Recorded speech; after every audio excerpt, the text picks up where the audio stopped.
হরে কৃষ্ণ কৃষ্ণ কৃষ্ণ হরে হরে, হরে রাম রাম রাম হরে হরে, হরে কৃষ্ণ কৃষ্ণ কৃষ্ণ হরে হরে, হরে রাম রাম রাম হরে হরে, হরে কৃষ্ণ।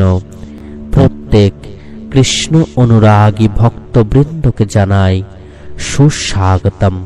ভগবান শ্রীকৃষ্ণ শিষ্য গীতায় বললেন, ভূয় এব মহাবাহ্য শ্রীণু মে পরমং বাচঃ যত্যহং প্রিয়মানায় বক্ষামি হিতকাম্যয়া। শ্রী ভগবান বললেন, হে মহাবাহ অর্জুন, আমার এই শ্রেষ্ঠ বাক্যগুলি তুমি পুনরায় শোনো। আমি তোমার হিতার্থে এগুলি জানাচ্ছি, কারণ তুমি আমার প্রতি অতিশয় শ্রদ্ধা প্রেম সম্পন্ন। ভগবান শ্রীকৃষ্ণ জগৎ সংসারের আমাদের মতো পাপী তাপী মানুষকে সহজভাবে তার মাহাত্ম্য বোঝানোর জন্য, আমাদেরকে সঠিক পথে চালিত করার জন্য শিষ্য গীতায় অর্জুনকে বিভিন্ন রকম ভাবে শিক্ষা দিয়েছেন। তিনি এই শ্লোকের মধ্য দিয়ে আমাদেরকে শিক্ষা দিলেন যে এই জগৎ সংসারের সৃষ্টিকর্তা হলেন তিনি। তাই যে মানুষ ভগবানের শরণাপন্ন হন, যে মানুষ তার নাম ধ্যান করতে পারেন, তাকে ভগবান সব সময় রক্ষা করেন।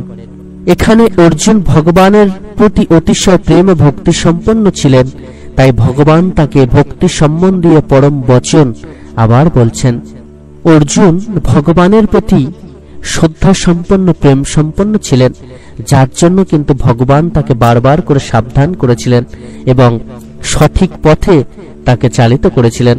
ঠিক তেমন ভাবে এই জগৎ সংসারে প্রত্যেকটি মানুষ যদি ভগবানকে ভালোবাসতে পারেন, ভগবানের শরণাপন্ন হতে পারেন, পূর্ণ ভক্তির সঙ্গে নিষ্ঠার সঙ্গে প্রেম সম্পন্ন হয়ে যদি ভগবানের সাধন ভজন করতে পারেন, তাহলে ভগবানের কৃপায় প্রত্যেকে সঠিক পথে চালিত হবে এবং এই মনুষ্য জন্ম সার্থক হবে, প্রত্যেকে চিরমুক্তি লাভ করবে।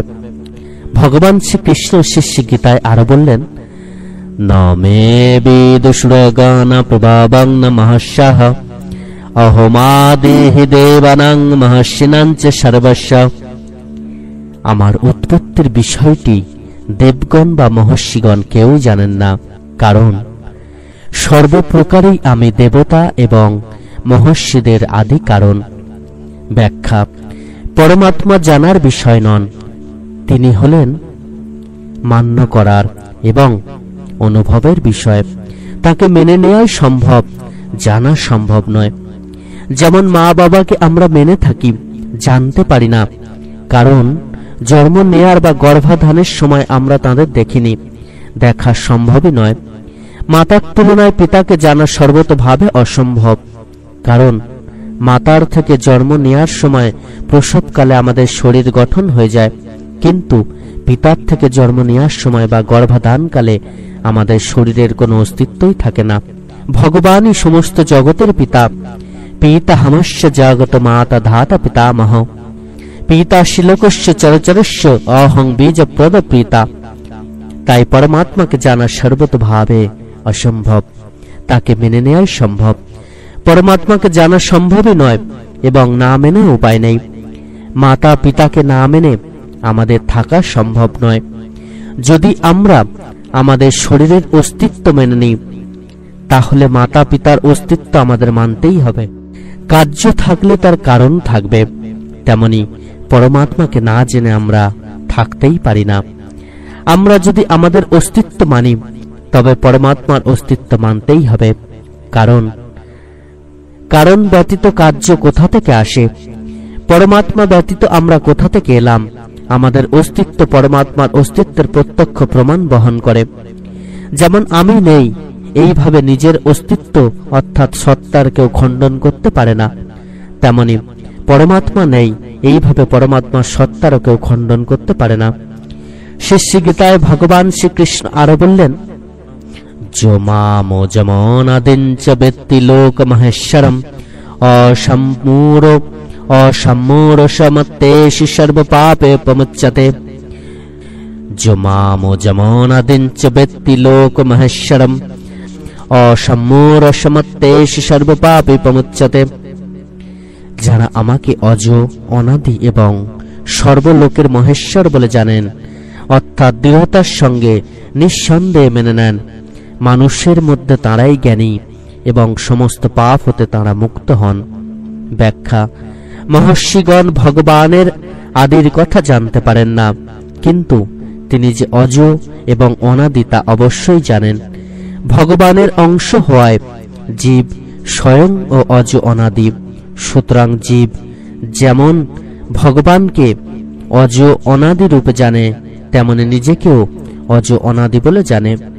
যেমন সংসার থেকে নিজেকে পৃথক জ্ঞান করলে তবেই সংসারকে জানা যায়, কারণ আমরা প্রকৃতপক্ষে সংসারের থেকে পৃথক, তেমনি ভগবানের থেকে অভিন্ন হয়েই ভগবানকে জানা সম্ভব, কারণ আমরা প্রকৃতপক্ষে ভগবানের থেকেই অভিন্ন।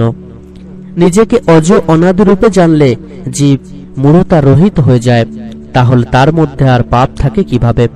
কারণ পাপ পরে উৎপন্ন হয়েছে এবং অজ অনাদি সে প্রথম থেকেই রয়েছে। এই সমস্ত কিছুর মধ্য দিয়ে ভগবান শ্রীকৃষ্ণ আমাদেরকে যে শিক্ষা দিলেন সেটি হলো, প্রত্যেকটি মানুষ যদি ভগবানের শরণাপন্ন হতে পারেন, ভগবানের নাম ধ্যান করতে পারেন, ভগবানকে পূর্ণ শ্রদ্ধা ভক্তির সঙ্গে প্রেম সম্পন্ন হয়ে যদি তার সাধন ভজন করতে পারেন, তাহলে এই জগৎ সংসারে তার মতো ভাগ্যবান আর কেউ হবে না। এই জগৎ সংসারে প্রত্যেকে সকল পাপ থেকে মুক্ত হবে এবং ভগবানের দেখানো পথে কেউ যদি চলতে পারে তার জীবন ধন্য হবে। তাই প্রত্যেককে ভগবান সাবধান করে দিয়ে বললেন যে মানুষ শ্রদ্ধা ভক্তির সঙ্গে প্রেম সম্পন্ন হয়ে তার শরণাপন্ন হতে পারেন, সেই মানুষ পাপ থেকে চিরমুক্ত হয়, সমস্ত পাপ হতে তারা মুক্ত হন এবং এই জগতে তারাই সব থেকে বেশি জ্ঞানী। আমরা অনেকে ভগবানকে মানতে চাই না। শ্রী গীতায় ভগবান বললেন, ভগবানকে মানতে আমাদেরকে হবেই, কেননা এছাড়া আর অন্য কোনো উপায় নেই। সকল ভক্ত ভক্তিমতী মায়েরা প্রত্যেকে খুব ভালো থাকবেন, সুন্দর থাকবেন, সুস্থ থাকবেন, প্রত্যেককে ভালো রাখবেন। ভগবান শ্রীকৃষ্ণের এরকম অমৃত কথা শোনার জন্য আমাদের চ্যানেলটিকে সাবস্ক্রাইব করে দেবেন এবং পাশের বেল আইকনটিতে ক্লিক করতে ভুলবেন না। ভগবান আপনাদের প্রত্যেকের মঙ্গল করুন। ধন্যবাদ।